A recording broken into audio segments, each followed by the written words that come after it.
जो आचरण हमें अपने लिए बुरा लगता है वो हमें दूसरों के साथ नहीं करना चाहिए। हमें दूसरों के दुख को अपने दुख जैसा ही समझना चाहिए। एक बार एक भिखारी को भूख लगी तो उसने जो सबसे पहला घर था वहीं से खाने के लिए कुछ मांगने का विचार बनाया। उसने पहला दरवाजा खटखटाया तो वो किसी कवि का घर था।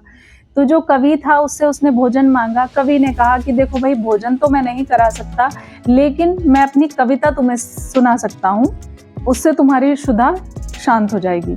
अब भला कविता सुनने से किसी का पेट कैसे भर सकता है? उस भिखारी ने कहा कि प्रभु, मुझे भोजन की भूख है, आप मुझे थोड़ा सा रूखा सूखा ही भोजन दे दीजिए, लेकिन भोजन दे दीजिए, क्योंकि इससे मेरी भूख नहीं मिट सकती।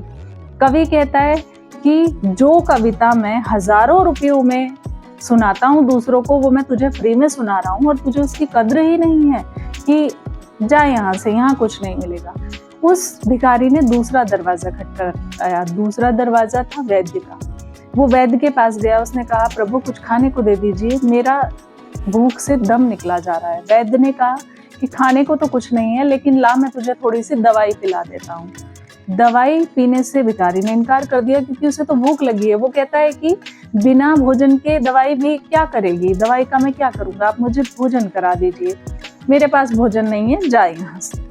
अब वो जो भिखारी था उसने तीसरा दरवाजा खटखटाया। तीसरा जो दरवाजा था वो एक चित्रकार का था।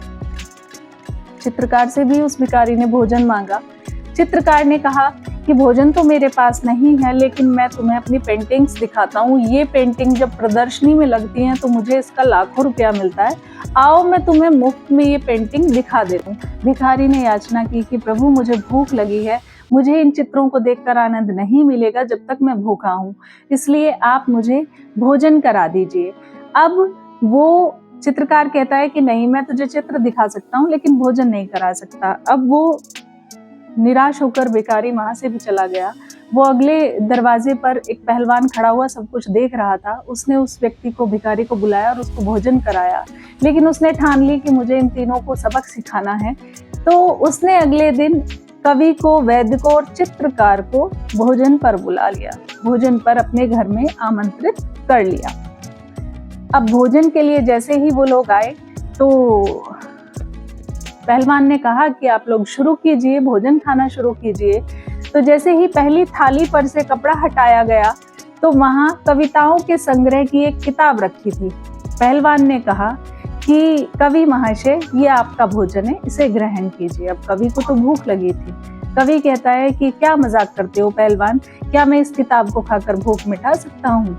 ऐसा तुमने कैसे सोच लिया?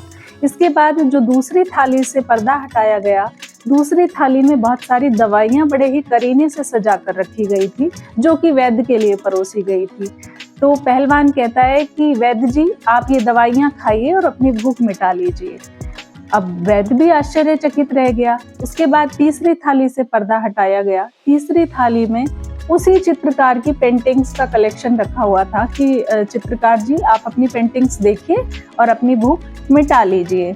अब ये तीनों हैरान हो जाते हैं, कहते हैं कि तुम क्या मजाक करते हो, हमें इतनी तेज भूख लगी है, हम कल से दावत का इंतजार कर रहे थे कि भाई सुबह जाकर अच्छा अच्छा भोजन हमें खाने को मिलेगा, और तुम यहाँ हमें ये बेजान चीजें परोस रहे हो। तो पहलवान कहता है कि भाई, कल मैंने तुम तीनों को यही व्यवहार एक भिखारी के साथ करते हुए देखा था, तो फिर जब तुम्हारे सामने ये चीजें आई हैं तो क्यों नहीं इनसे तुम अपना पेट भर लेते? तुम उस भिखारी को, उसने रूखी सूखी रोटी तक मांगी, तुम उस भिखारी को वो तक नहीं दे पाए। तुम उसको अपना जो तुम लोगों के अंदर कला है, तुम वो दिखाने में लगे रहे, तो क्या उससे उसका पेट भर सकता था? तो अब ये बात उन तीनों को समझ में आ चुकी थी, क्योंकि भिखारी जो पहलवान था उसने बहुत ही तरीके से उनको सब कुछ सिखाया था, और अब उन लोगों की समझ में आ गया था कि जो आचरण हमें अपने लिए अच्छा नहीं लग रहा, वो हम दूसरों के साथ भी कभी ना करें, क्योंकि उनको समझ आ गया कि उसकी भूख में और भिखारी की भूख में कोई फर्क था ही नहीं।